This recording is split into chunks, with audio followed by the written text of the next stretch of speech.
17वें अधिवेशन पर कार्यक्रम के मुख्य अतिथि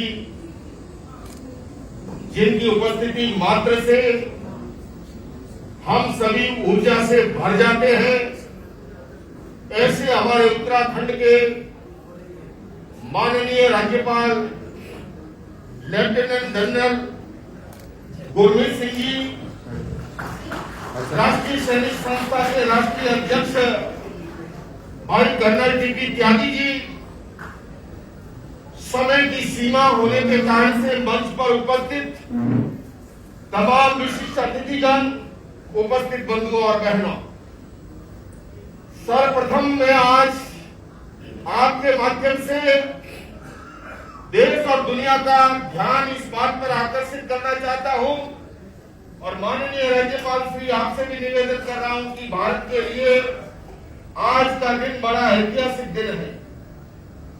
और वह ऐतिहासिक दिन इसलिए है कि संयुक्त राष्ट्र संघ ने भारत की महान विरासत, ध्यान की परंपरा को, उसकी महत्ता को उजागर करते हुए 21 दिसंबर को अंतर्राष्ट्रीय ध्यान दिवस के रूप में घोषित किया है।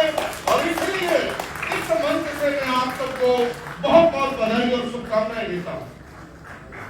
मैं समय सीमा में अपनी बात संपन्न करूंगा और खास करके मैं डीसी साहब को आश्वस्त करता हूं कि जो मिनट टू मिनट प्रोग्राम आया है, कितने बजे मेरी स्पीच संपन्न होती है, उससे 2 सेकंड पहले मैं संपन्न करूंगा।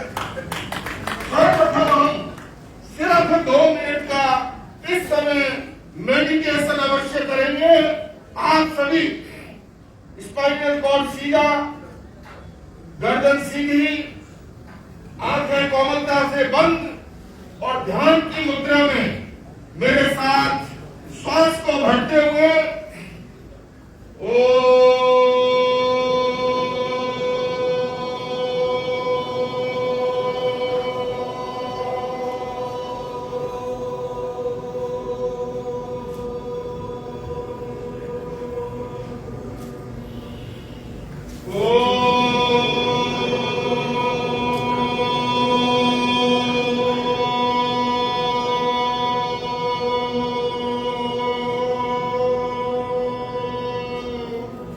ये देखिए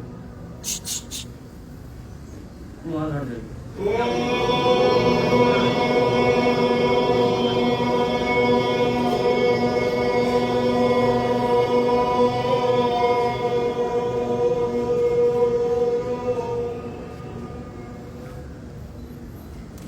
बंधुओं और बहनों, ये हम सबके लिए गौरवशाली क्षण है कि हमारी भारत की महान विरासत, हमारे देश के लोकप्रिय प्रधानमंत्री जी ने प्रस्ताव रखा था संयुक्त राष्ट्र संघ में कि योग को अंतर्राष्ट्रीय दिवस के रूप में मनाया जाए, और वो 21 जून 2015 से शुरू हुआ और उसके माध्यम से आज योग जो है वो विश्व के कोने कोने तक पहुंच चुका है।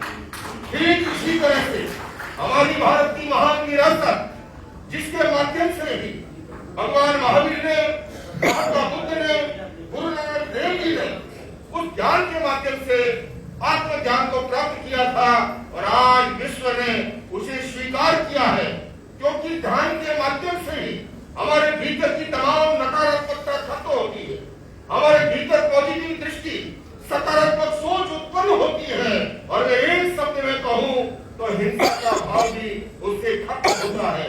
धर्मशास्त्र कहते हैं शरीर माध्यम खलु धर्म साधनम, धर्म की साधना के लिए भी शरीर का स्वस्थ होना जरूरी है। ध्यान न केवल शारीरिक बल्कि मानसिक, भावनात्मक और आत्मिक दृष्टि से हमें स्वस्थ बनाता है। आजकल शारीरिक बीमारियों से भी ज्यादा साइकोसोमेटिक डिजीज है, मनोकायिक बीमारियां हैं, उन तमाम समस्याओं का समाधान ध्यान के अंदर है।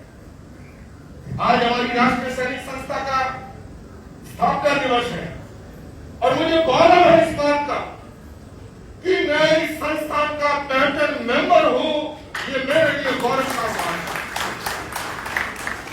मैं जब देख रहा हूं ये 17वां वर्ष है, 17वां वर्ष बड़ा महत्वपूर्ण होता है। मैंने बचपन में फिल्म देखी थी और आज मैं ये कह सकता हूं कि राष्ट्र का सैनिक प्रजा को वो ये कह सकता है? आजादी हमारे देश को स्वतंत्र हुए 77 वर्ष हो गया। ये तू 16 वर्ष की, मैं 17 वर्ष का तो नहीं है, किंतु तू 77 वर्ष की और मैं 17 वर्ष का। देशवासियों को चिंता करने की जरूरत नहीं है। सीमाओं पर किस तरह से देश की सुरक्षा राष्ट्रीय सैनिक करते हैं, देश के भीतर असामाजिक तत्वों से कैसे हमारे सैनिक लड़ते हैं, और उस संस्था का पैटर्न होने के नाते मुझे बहुत ही गौरव की अनुभूति है। और यथाचित रूप से इस संस्था के मैं कहीं काम आ पाया तो मैं अपने जीवन को धन्य और सौभाग्यशाली समझूंगा। मैंने बचपन में कविता पढ़ी थी स्कूल के अंदर, जहाँ पर फूल कहता है कि मुझे और कहीं नहीं, मुझे सैनिक के चरणों में जहाँ से सैनिक गुजरता हो। इसलिए भाई जी मैं आपसे कहता हूँ, हो सकता है इस कार्यक्रम के लिए आपने बलिदान दिया हो, लेकिन उस बलिदान से भी ज्यादा, संत के चरण से भी ज्यादा पवित्र चरण सैनिकों के हैं। और जितने सैनिकों के चरण आज इस भविष्य में जुड़े हैं, मैं समझता हूँ यह आपके लिए भी एक ऐतिहासिक दिन है। मैं अधिक लंबा समय आज भाषण देने के लिए उपस्थित नहीं हुआ हूँ। इतना ही कहूंगा कि देश केवल नदियों, पहाड़ों या सीमा रेखाओं से नहीं, देशवासियों के चरित्र पर निर्भर करता है। और इसलिए राष्ट्रीय चरित्र निर्माण के लिए, मानवीय मूल्यों के उत्थान के लिए, और ये हमारी जो संस्था है उन तमाम कार्यों को करती है।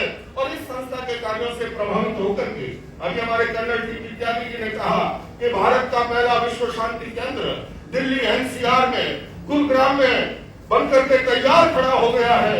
और वो सम्यक ज्ञान, सम्यक दर्शन, सम्यक चारित्र और सम्यक तत्व की 4 स्तंभों पर खड़ा वो 7 मंजिली भवन जो है, जहां से दुनिया को विश्व शांति का संदेश तो जारी गई, किंतु राष्ट्रीय सैनिक संस्था के श्रेष्ठ कार्यों को देखते हुए जब कभी कार्य करना होगा राष्ट्रीय सैनिक संस्था को वहां पर कार्यक्रम, कोई उसका शुल्क नहीं लगेगा।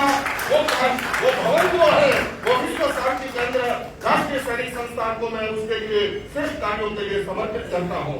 माननीय राज्यपाल जी, मैं जिनके बारे में क्या कहूँ, सादा जीवन, उच्च विचार के वो प्रतीक पुरुष हैं। विद्वता, विनम्रता की पराकाष्ठा उनके अंदर मौजूद है और ऊर्जा से इतने भरे हुए हैं। आप अभी कह रहे थे कि राज्यपालों में हमारा राज्यपाल निराला है, किंतु मुझे तो मेरी अंतर्दृष्टि में मैं इनको आने वाला भावी राष्ट्रपति के रूप से देखता हूँ, क्योंकि देश को ये देश का सौभाग्य है। मैं पुनः इस अवसर पर मैं सिख समाज का भी गौरव के साथ उल्लेख करता हूँ। ये देश का सौभाग्य था कि उन्हें एपीजे अब्दुल कलाम जी जैसा राष्ट्रपति मिला था, और ये देश का सौभाग्य था कि डॉक्टर मनमोहन सिंह जैसा प्रधानमंत्री भी मिला था। और ऐसा ही हमारे देश का सौभाग्य है कि हमें ऐसे माननीय राज्यपाल श्री मिले हैं। तो मैं आज के इस अवसर पर सर, चूंकि मैं पैटर्न हूँ, आप इस संस्थान के कार्यक्रम में पधारे, आपकी अपनी संस्था है, पर आपने इसकी जो गरिमा प्रदान की है, हम सब आपके आभारी हैं। इन्हीं शब्दों के साथ मैं आपके सम्मान में ये कहना चाहूंगा कि भारत सरल बलिदान कठिन है, पतन सहज उत्थान कठिन है, गाता है खंडर का हर पत्थर, ध्वंस सरल निर्माण कठिन है। तो आप निर्माण के कार्यों में लगे हैं, क्योंकि आप सृजन के कार्यों में लगे हैं, आप उत्थान के कार्यों में लगे हैं। और इन सैनिकों के सम्मान में कहना चाहता हूँ कि इतिहास कांच के टुकड़ों का नहीं, उज्जवल हीरो का बनता है, और इतिहास घास के तिनकों का नहीं, फौलादी तीरों का बनता है। अरे समरांगण में हथियार डालने वालों, इतिहास कायरों का नहीं, ऐसे त्यागी तपस्वी बलिदानी हीरो का बनता है। इन्हीं शब्दों के साथ अधिवेशन पर पुनः बहुत बहुत शुभकामनाएं, मंगल कामनाएं, अभिनंदन। ओम अरहम। घड़ी चला लीजिए, 12:35 अभी नहीं हुआ। धन्यवाद।